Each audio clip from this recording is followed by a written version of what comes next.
Welcome to Political Paradigm. I am Terry Kumi.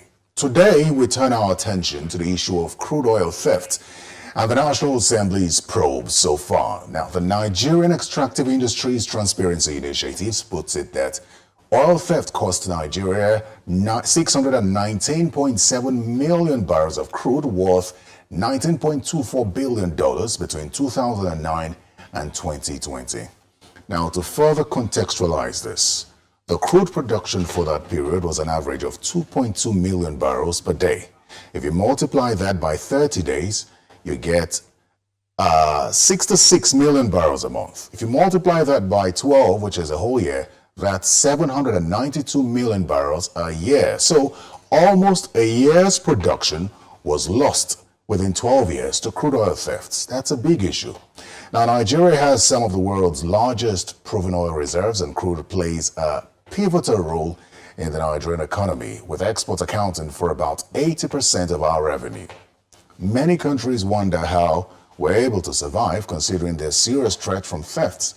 Now, what must be said is that crude oil theft significantly impacts Nigeria's reputation in the global oil market in several ways.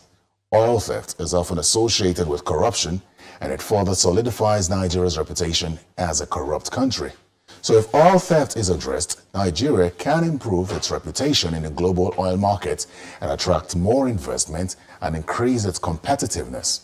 Now, both chambers of the National Assembly are carrying out separate investigations into oil theft and are promising that the outcome would put to rest the issue of crude oil theft once and for all. To many Nigerians, this is not new, but then, most importantly, they want the thieves to be named publicly and prosecuted. So let's get into the conversation now with a member of the House of Representatives Special Committee on Crude Oil Theft, who represents Degema Boni Federal Constituency. He's also the Deputy Chairman, Internal Security of the National Assembly, Honorable Cyril Hart. Honorable, welcome to Political Paradigm. Thanks very much for having me. I appreciate it. It's nice to have you here. I know that you're not here to speak as a member of the House Committee, a special House Committee which is investigating crude oil, because you can't speak for the committee, but you do have experience with regard to oil production, especially being from the Niger Delta, also interacting with host communities and all. But let's set a background to this conversation as a member of the National Assembly and talk about perhaps the investigation so far, how it's been, investigating crude oil theft, how that is going, and also to react to those concerns from those who say that this could just be one of those parliamentary routines which we've seen in the past. Thanks for having me again. I think it is not going to be business as usual, not under the chairmanship of Adodogoa. You know him very well. He's someone who is a goal-getter and would want to have a result. First, we must contextualize the issue. When you say crude oil theft and also losses, we have theft, we also have crude oil losses. I will explain all of that. Now, the issue of theft, there are several angles to it. One, you hear people say that the Niger Delta community people are involved in crude oil theft, vandalism of pipelines, they steal crude for local refining. You also hear things like the Navy arresting vessels, like the MT Harbor Spirit that was arrested by a joint effort of the Nigerian Navy and Tantita services, security services. Now, when you look at these two sources of theft, you begin to wonder which is grave. The man that steals with the jerry can, or the drum, or the one who brings in a vessel to steal in metric tons. So you will agree with me very clearly that the issue of theft, we have the organized stealing that is going on that should have some internal collaborators for that to happen, those who bring in tankers and vessels to come and steal crude. I think that is the greater danger in all of this. Yes, I completely do not subscribe to anybody stealing crude, not even a liter or a barrel of it. But I think it's important to also situate the issues as to who is actually causing more harm to the economy. Is it the locals who steal with jerry cans or those who come in with vessels to steal? So for me, we have that issue on one hand. Then again, we have the issue of disused wells, which is actually as a result of the IOCs not carrying out what we call decommissioning an abandonment plan. Because when you want to leave a particular well that has been allegedly, or should I say, non-commercially viable, that's the word they use, non-commercially viable wells. Now, when you want to abandon such wells, there is a plan on how to decommission such well. Because if you do not decommission such wells, you're actually enabling crude oil theft. Because such well heads are usually where the locals tap from to get these products. Then there's another issue of total neglect by the NMPCL and by extension the federal government. You know, it is disheartening for you to take crude oil from the backyard of, say, someone from Bonny or from Degema or from Bakana, from Okrika. You took the crude oil from their backyard, you send it to Europe for refining for products. Now, they don't benefit from the finished products. The PMS, the AGO don't get to these communities because there are no access roads.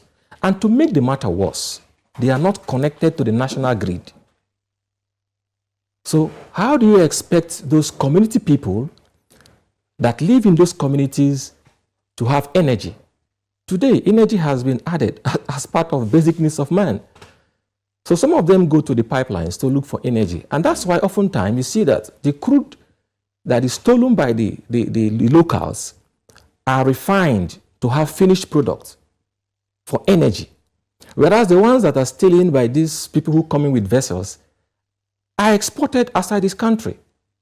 So one is looking for energy and the other wants to really make money from the theft. So that's one issue. Then we also have the issue of crude oil losses. The issue of crude oil losses is one area I think we have to take very seriously. Now, losses, it will shock you. Since 1956, that oil was discovered in Oloibiri. It took this country just 2 months ago, nearly 2 months ago, for us to give out contracts worth a paltry $21 million. I use the word paltry because the oil and gas business runs in billions of dollars.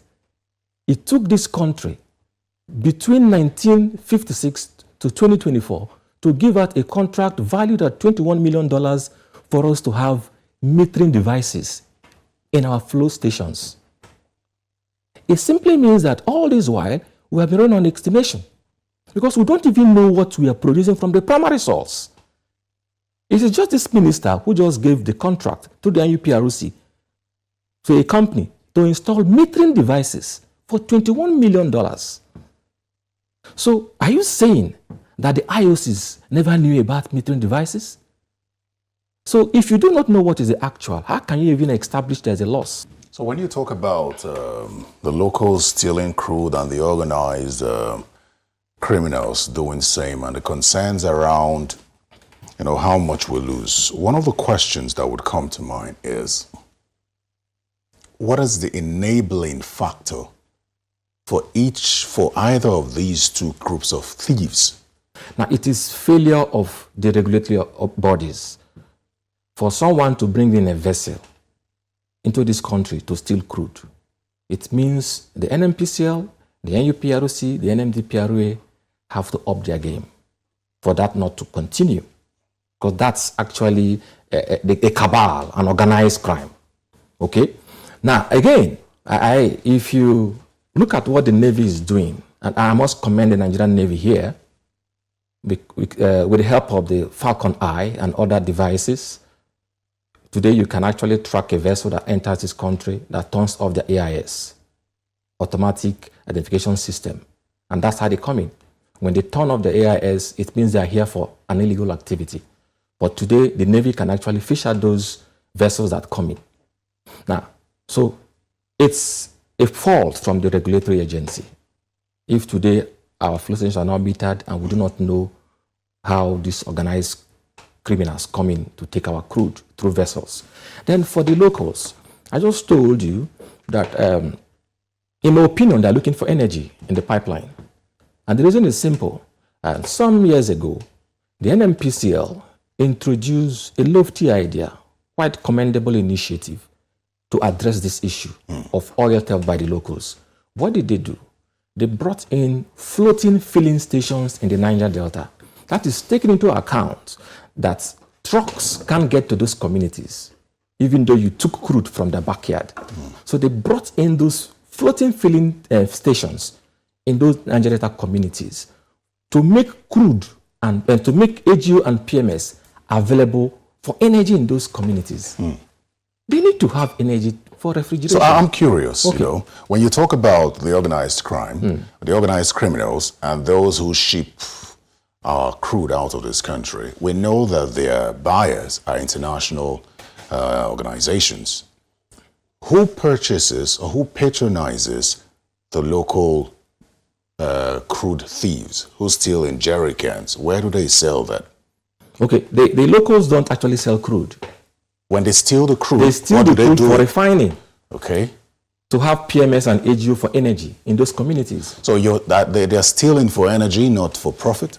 Not, of course, when you sell, you make some money, but that's not the import. That's why, for us to actually discourage that, the NMPCL, as a matter of urgency, must reactivate all those floating filling stations in the Niger Delta to make PMS and AGU available to those communities. Take, for instance, why would I want to patronize an illicit product that has a capacity to damage my machines if I could get it from the NMPCL floating jetties? I'd really like to know the environmental impact of crude oil theft and the spills in the Niger Delta, because it's really confusing to a lot of people that the communities are not directly involved in securing their communities against theft and in such a way that, you know, the environments are protected. Yeah, on the issue of the environmental impact of oil theft, I think is mostly seen when these locals, you know, who do this illegal refining, you know, the methodology, you know, that they use is such that it's actually not friendly to the environment. And that's why we are against it. That's why we are against it. And we are running a very strong campaign, talking to those who matter in the communities to actually discourage our youths from venturing into such. Because the harm, we are going to feel the harm now and even in the future. Okay, so we look at, I was also part of the team that went to oversight Hyprep in Port Harcourt. We went to Ogoniland. You can imagine the level of devastation of the environment as a result of the activities of the multinationals in Ogoniland.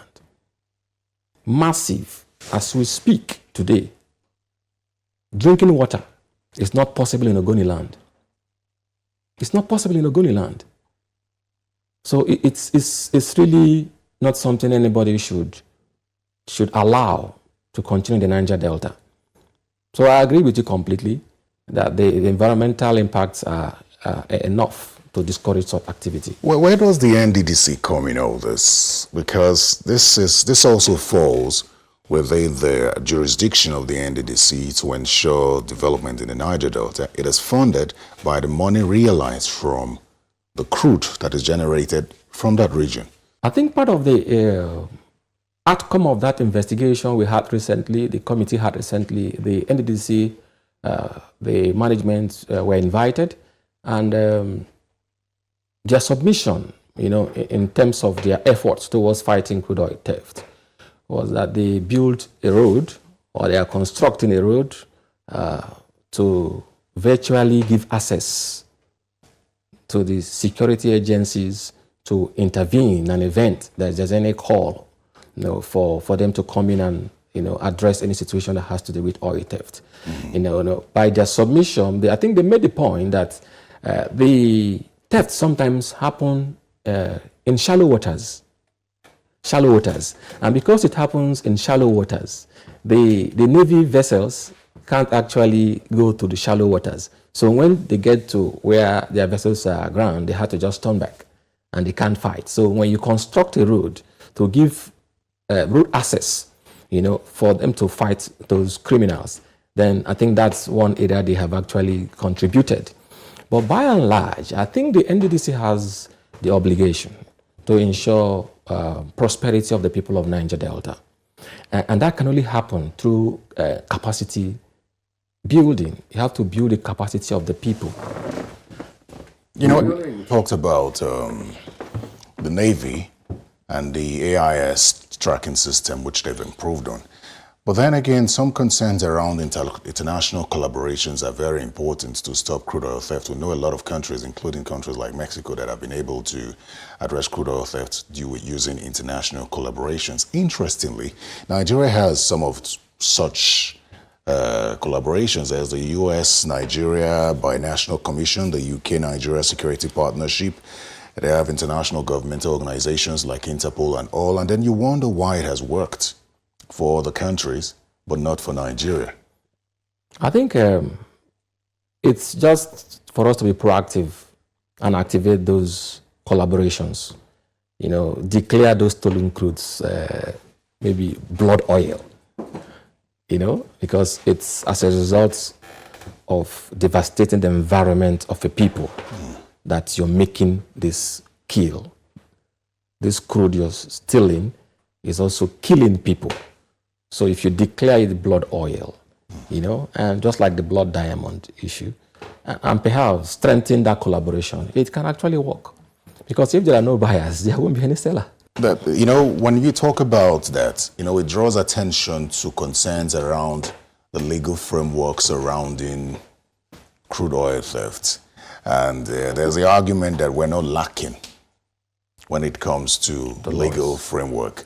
I know that the EFCC was before the committee and talked about the special court and all that, but then there's the Petroleum Industry Act, which clearly makes it an offense to tap or tamper with or even destroy any pipeline infrastructure. We also have the Miscellaneous Offences Act. We have the Nigerian NNPC Act. It empowers the NNPC to protect its own infrastructure and prosecute offenders. We have the Criminal Code Act. We have the EFCC as well. So with all these laws in place, why is it that we don't have clear cases of prosecution, which to many people will serve as deterrent when it comes to crude oil theft?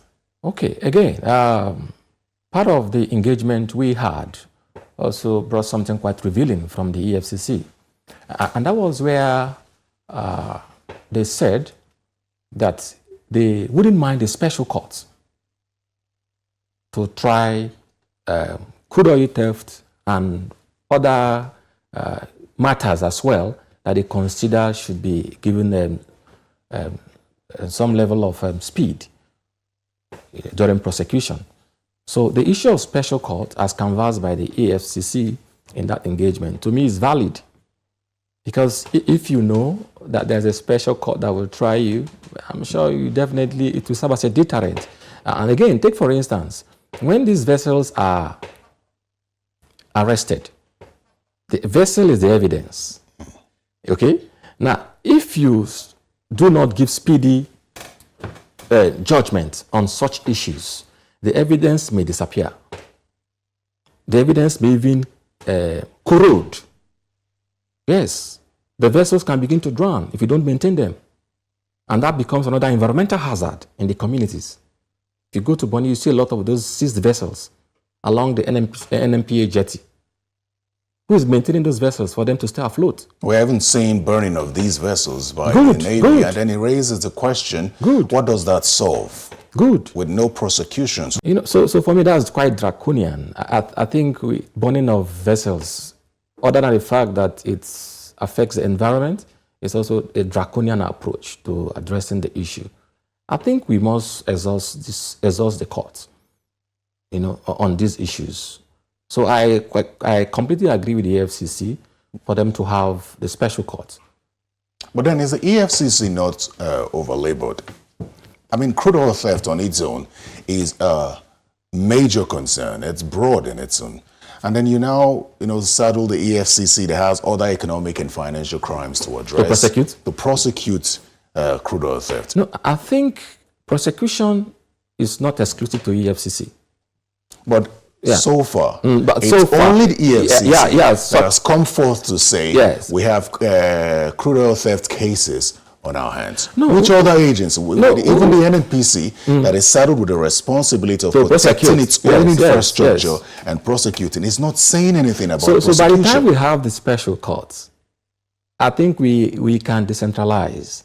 Okay, if the burden is so much on the EFCC, we can decentralize and have other agencies also. NIMASA can actually prosecute, and NPCL is empowered to prosecute. So for me, that's not an issue. So before we go into the issue of refineries, which is another kettle of fish entirely, but let me ask you before we go into that about stakeholders' engagements. The oil companies, the federal government, the communities, and some have even questioned whether the communities themselves are really interested in protecting the revenue that they generate. I ask that because the concerns around the Niger Delta people being aware that this is our own. How do we harness what we get from crude oil? I like how you put the question. This is our own. And that's where I want to take it from. Can any community in the Niger Delta say this is our own in terms of the operations of the IOC? They cannot. No community can say this is our own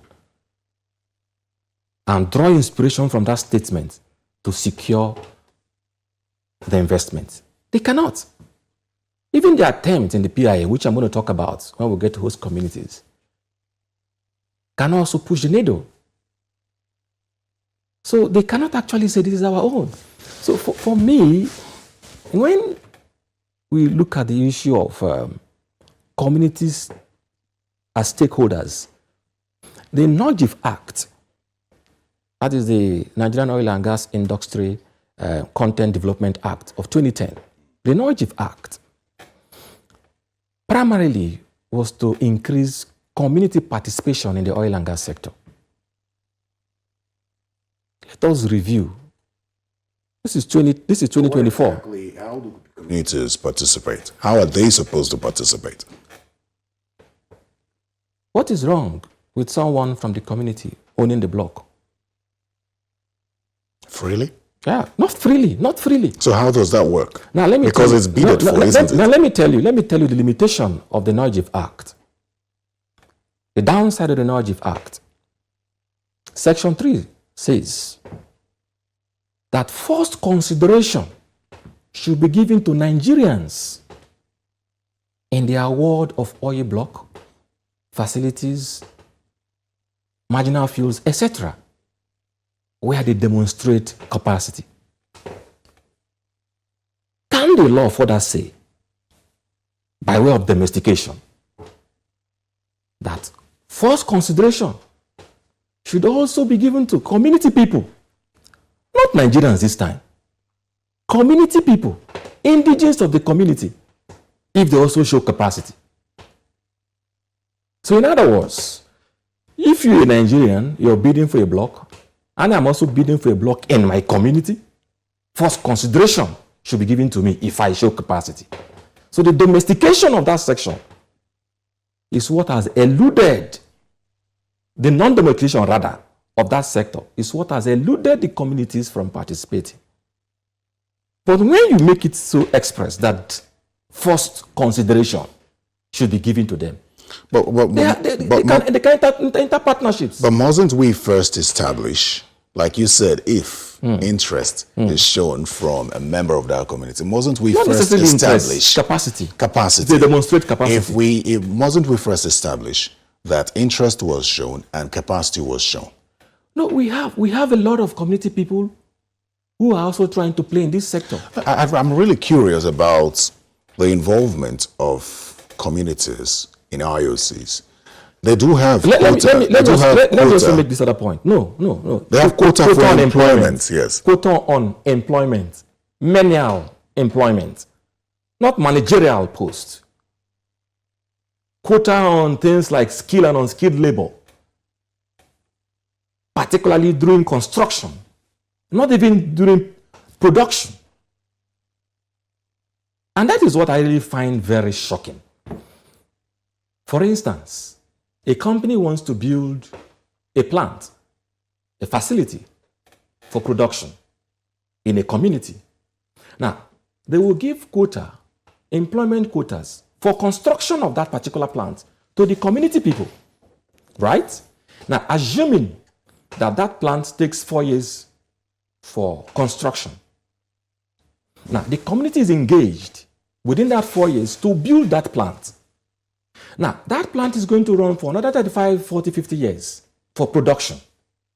Now, during production, recruitment, you will not seclude. You begin to talk about communities no longer competent. So I'm competent for construction, but I'm not competent to work in production. And part of the Noijif Act says it's the responsibility of the operator to empower the community with relevant skills that they will be needing in the production. So if during production employment, you know you can't take community people, it simply means the company has also failed in the obligation to empower the community with the relevant skills to work in production. I cannot be fit to work for construction for 4 years. Then I'm no longer fit to work for production for 35 years and retirement. It's an injustice, a grave one at that. So when you talk about community coming to say, this is our own, it has to do with those level of participation, especially in production employment, managerial positions. I don't want to mention names of companies, but I can tell you that the companies have actually failed in this area of not engaging us, the community people, in production, procurement, foreign procurement, etc.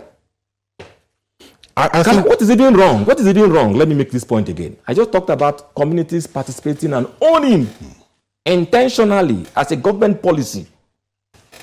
As a government policy, if government can give waivers for things that are not as important as this, intentionally government can come in and give some level of consideration to community to participate and own blocks. That's one. And where they cannot own blocks, can they also have equity shares? 10%, 15%. So that when you're talking about stakeholding, our stakeholding stops in just talks. We are not part of the critical stakeholders. You see NNPCL, you see other IOCs as stakeholders. Can community be given some percentage by way of stakeholding so that we can also draw from dividends? I thought this was addressed by the Petroleum Industry Act. No, especially in the area of the host communities. No, before we get to host communities, I will explain that when we get to host communities. But the answer to that is no. So you're saying the PIA has not been impactful at all? I will explain for the people of the Niger Delta. If you want me to talk about the PIA as it affects the host community, yes, I can address that right away.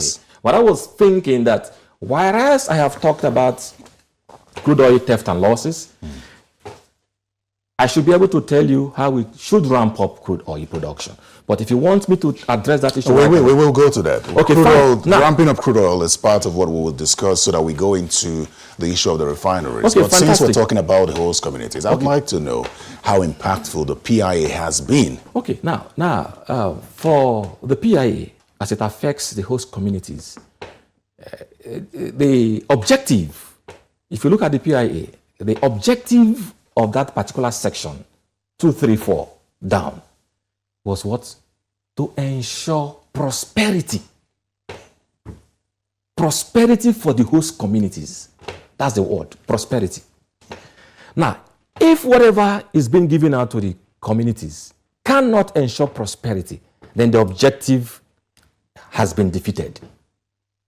Can 3% ensure prosperity in the host communities? The answer is no. Why am I saying so? Again, I am part of the committees on host communities in the House of Representatives. So we have been carrying out investigations as regards this 3% and the host communities. And I can tell you very frankly that the kind of money that I see that is due some communities in line with the design matrices by the IOCs is nothing to write home about. It cannot push the needle. It cannot guarantee prosperity in those host communities. Even though we are yet to know 3% of what? Production cost? No, they said 3% of the operating expenditures of these companies. We must know what is the operating expenditures. Then we do the 3%, isn't it? Now, the companies have been very opaque when it has to declaring what is the operating expenditure. They just tell you your 3% is X million without telling you the operating expenditure. So we do the math together. And that's what we discovered in the committee. What does the Act say with regard to that interface between the communities and the companies to determine what the operating cost is? In determination of 3%, it is an exclusive preserve of the company. They furnish that information. They are the primary source of that information. They know what they spent. You don't know. I don't work in the company. So they send that information to NUPRC and they do the maths on 3%. Now, in all honesty, it is said that in God we trust. Every other person must bring data. Okay? So I do not trust the 3%. That has been declared. That's been declared by some of the companies, not all the companies, some of the companies. So first, we must establish what is 3%. Now, the IOUs can make the argument that they are international companies and their books cannot be cooked. Now, how about the Nigerian companies? Can they also make the argument that their books cannot be cooked? So first, we must know what is 3%, the operating expenditure. Then we do the math to have what is 3%. Now, even at that, working with what has been declared by the IOCs, I'm saying it is grossly insufficient. Can we establish first that they are remitting this 3%? Yes, they are. They are so far, but not all. So I think let me answer this. At last count, I think about just 70 of the trusts have been credited, have been funded, out of about 167 that has been incorporated. So the question is, even those that have also received, have been funded, are funded in parts. Some IOCs are not paying 100%. For 2021 and 2022, they have not paid 100%, some IOCs. And I ask why? Why? Why are you not paying 100%? Especially the dollar component. Because there's a naira component, there's a dollar component. Let the dollar not deceive you, it is also paltry after conversion. Okay, so they are not paying 100%. So far, they are also defaulting. And again, the PI is very clear that if you do not set up this trust, it's a violation of the Act, and there are penalties. The NUPRC is very careful not to activate those sections that talks about penalty to the detriment of the host communities. Now, there are also a part of the Act that talks about littoral communities.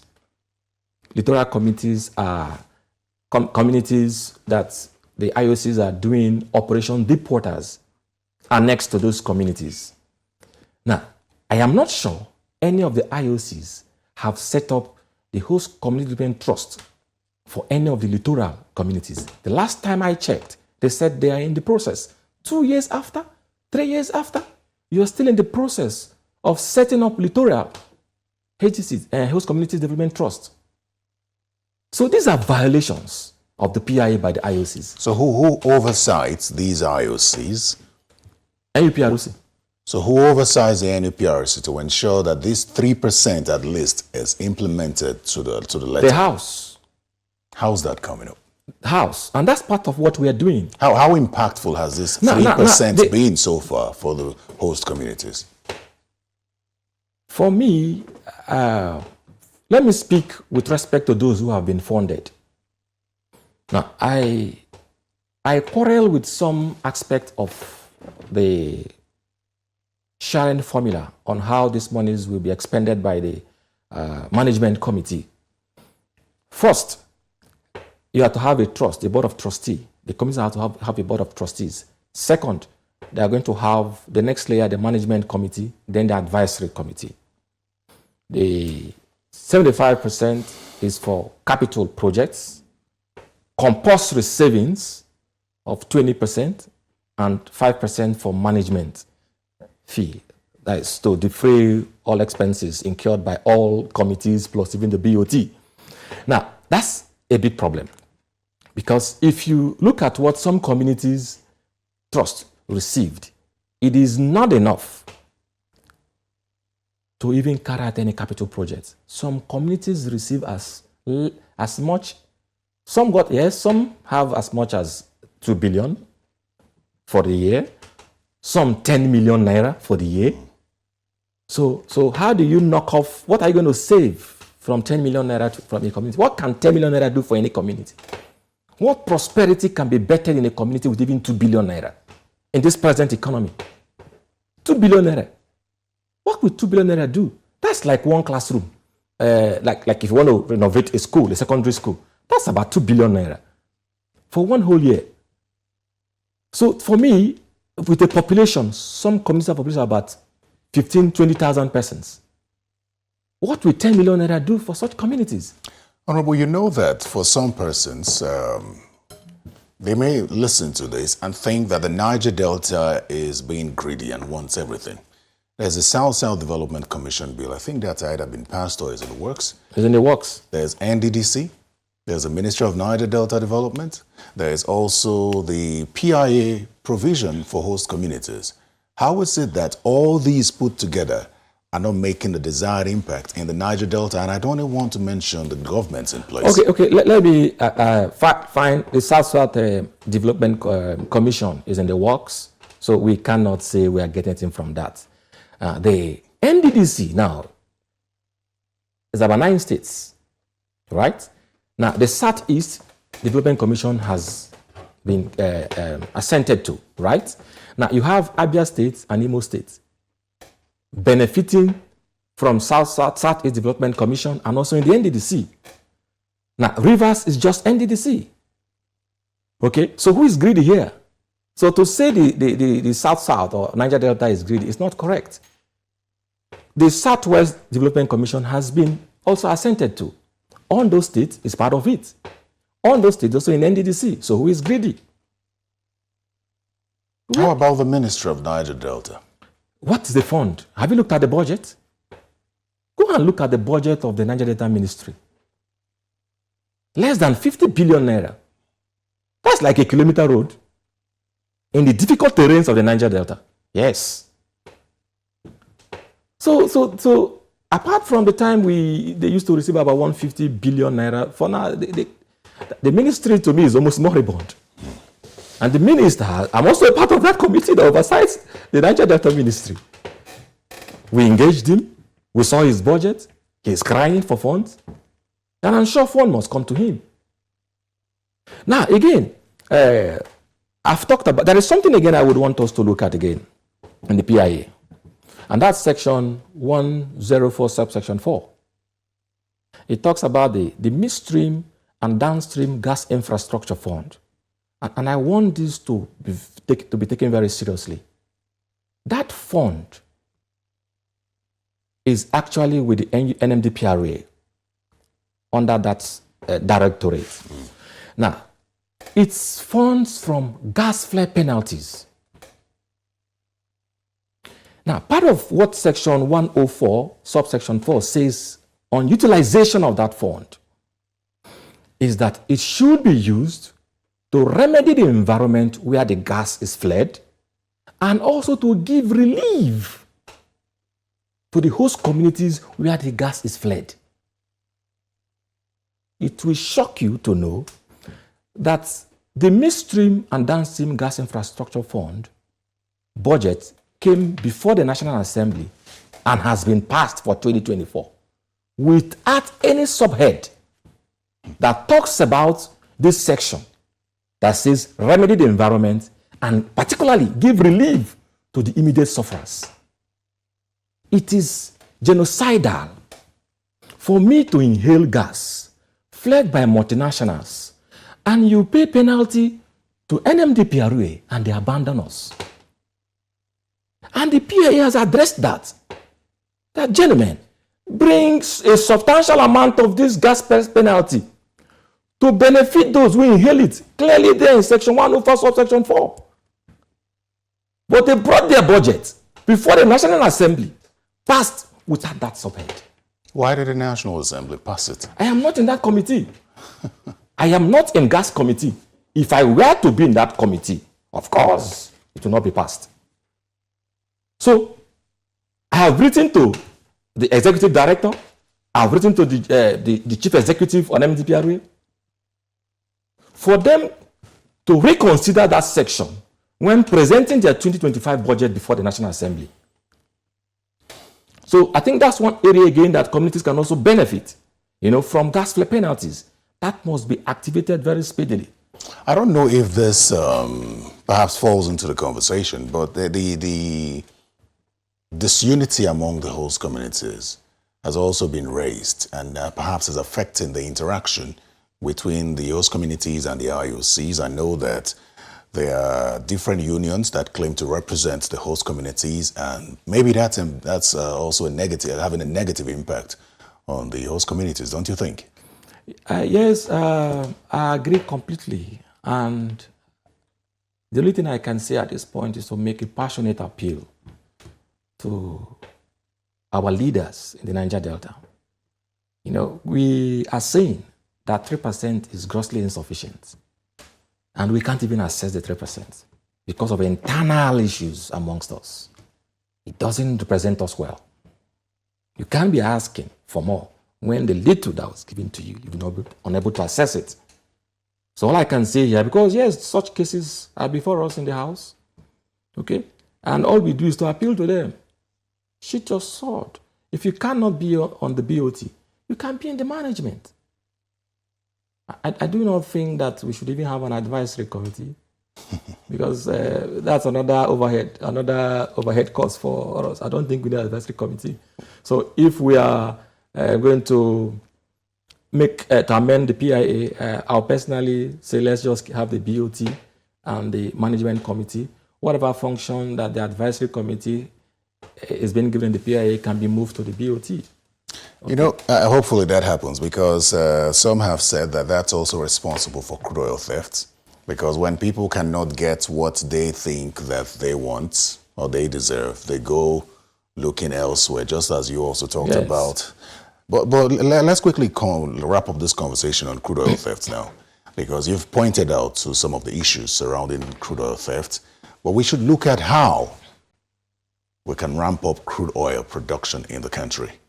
Okay, before I talk about ramping, there is something I noticed in section 240 of the PIA, particularly subsection 2.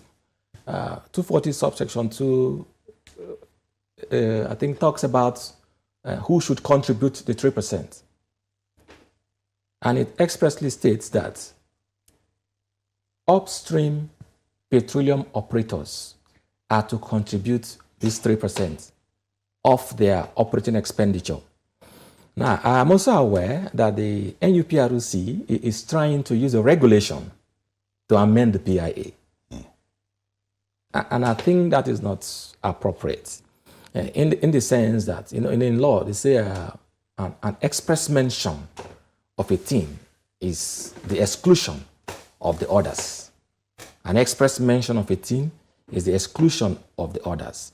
The PIA expressly mentioned who should contribute 3%. Upstream petroleum operators. So trying to integrate those who do midstream and downstream to also pay 3% by way of regulation of the NUPRC is going to cause some level of conflict. Yes, I appreciate the gesture from them as a community person, but let the right thing be done. And I think if we are going to amend the PIA, we must include those persons in the pool so we can have more for the communities, but not using a regulation to see how you can now amend the PIA, especially on an issue that is expressly mentioned. So I think that is also going to come some level of conflict. Now, on the issue of ramp up, now Nigeria is actually a gas country that has crude oil.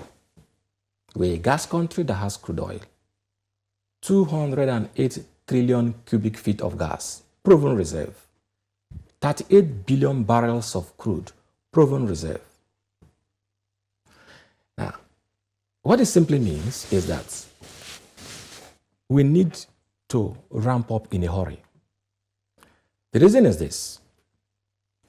Discussions around climate change is also serving as a stumbling block to investment in fossil fuel. So that's why we must do this in a hurry. Now, again, with your reserve of about 38 billion barrels, today we are doing 1.3 million barrels per day. Estimate. Yeah, 1.3. If you look at the NUPROC crude oil, it's there online, it's published there. The NUPROC crude oil production report says we are doing 1.3 million barrels per day. Every other thing you see again that brings it to 1.5 is condensate. Yeah, because blended and unblended. The budget estimates production to be 1.78. Now, that means we are even running below the budget estimate. Now, at 38 billion barrels and a production rate of 1.3 million barrels, if you do the maths again, you will discover that it's going to take this country 80 good years for us to deplete our proven reserve. 80 years to deplete your proven reserve. The world is not waiting for us.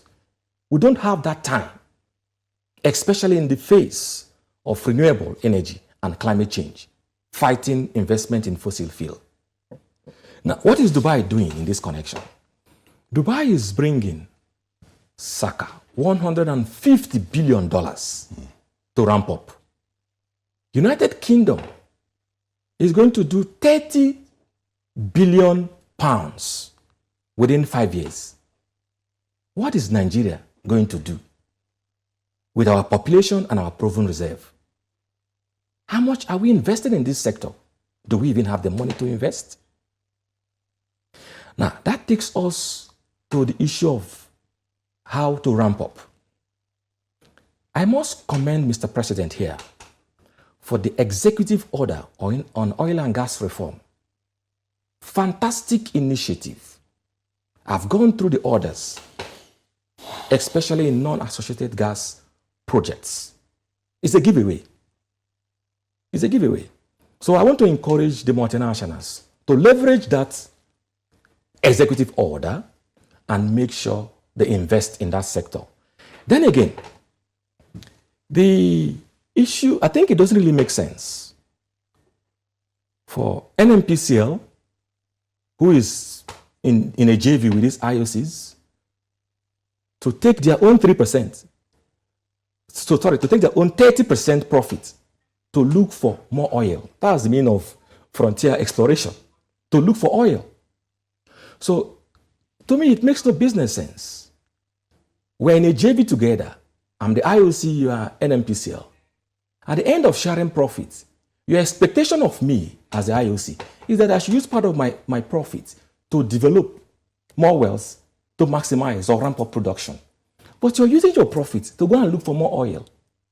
When you already have 38 billion barrels of crude proven reserve. I do not think it makes business sense. And that's part of what the PIA says, that 30% of profits from NNPCL should be used to look for oil. Why should I look for oil when I've already seen 38 billion barrels lying fallow in the ground?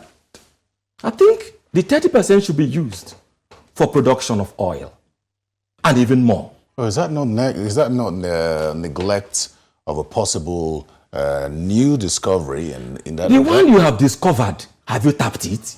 So what happens to that if, for example, oil is found in those other areas that are being explored? Does that not add to the... It only adds to your reserve. It doesn't add to your production. We're not interested in reserves now. We are interested in production. How to ramp up production. Production is where the revenue is. It's not in reserve. And it costs a lot to produce oil. It costs a lot. Now, the companies, the IOCs are divesting. What are they doing? They are saying, we do not want to play again. in the land and shallow waters, on land and shallow waters rather. They want to play deep waters. That's what they're saying. The divestment, by my understanding, is not that they are leaving the country. They're actually going deep waters, right?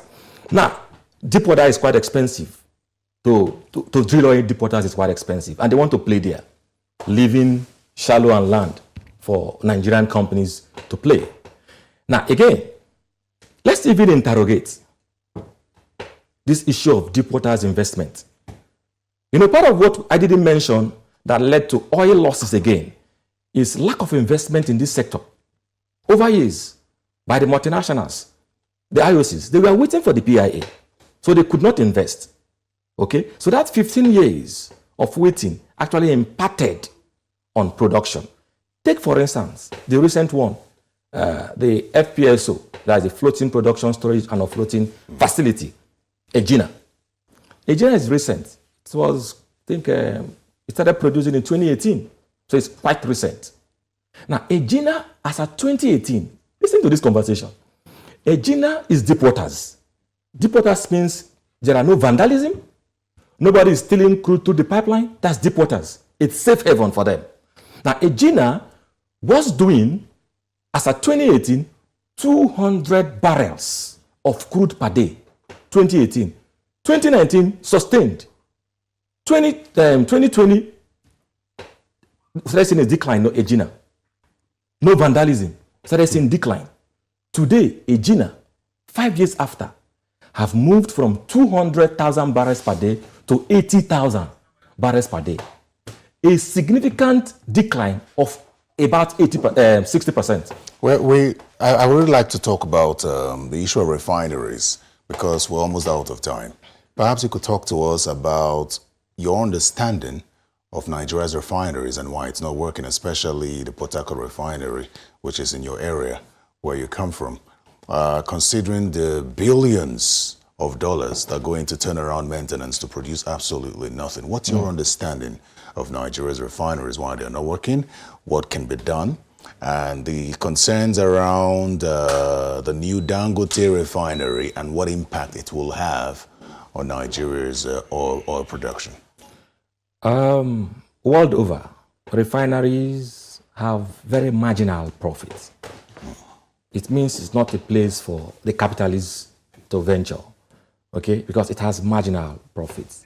It's not where you go to make a kill.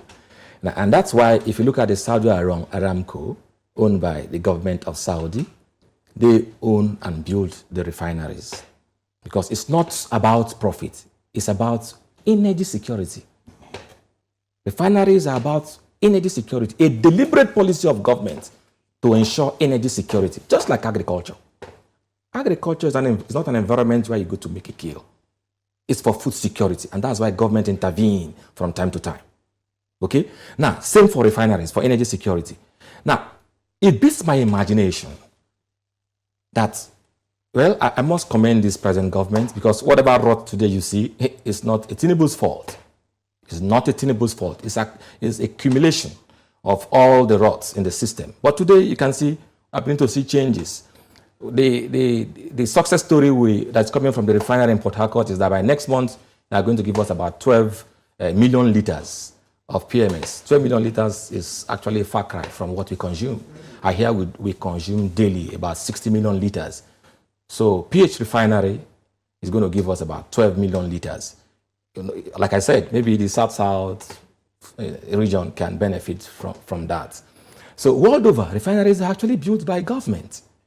Okay, so what I expect, but not managed. In the Nigerian context, I wouldn't want us to manage this refinery. So what does it mean now? If refineries are built by government world over, the government is unable to manage its already existing refineries, and now we have a private investor who is going to be responsible for about 650,000. I understand where you're going. What is the imbroglio between Dangote and NPCL? It's just crude obligation. It's crude obligation. And then there's monopoly concerns as well. No, I will come to that. It's not necessarily monopoly. It's crude obligation. If we ramp up, which I know we can ramp up to 3 million barrels per day. Yeah. in my opinion, is even small, given our population. We should be looking at 6 million barrels per day. So if we ramp up to 3 million barrels per day, this issue of Dangote looking for crude and crude obligation, we'll give them 650,000 barrels. But because there are forward sales, okay, that has actually taken this crude for loan, okay, we don't have the crude for him in that quantity that he's demanding. So even if the law says there must be crude given to Dangote, not just Dangote, all the refineries, even the ones built in Bayelsa also, they all need crude obligation. Our time is almost up. I was hoping we could talk about renewable energy, but... No, but in closing, let me just close with renewable. My statement for renewable energy is that some say gas is a destination, it's a transition fuel. Yes. But I also think at some point gas will become a destination fuel for this country. That's one. And for renewable, we need oil money to move away from oil.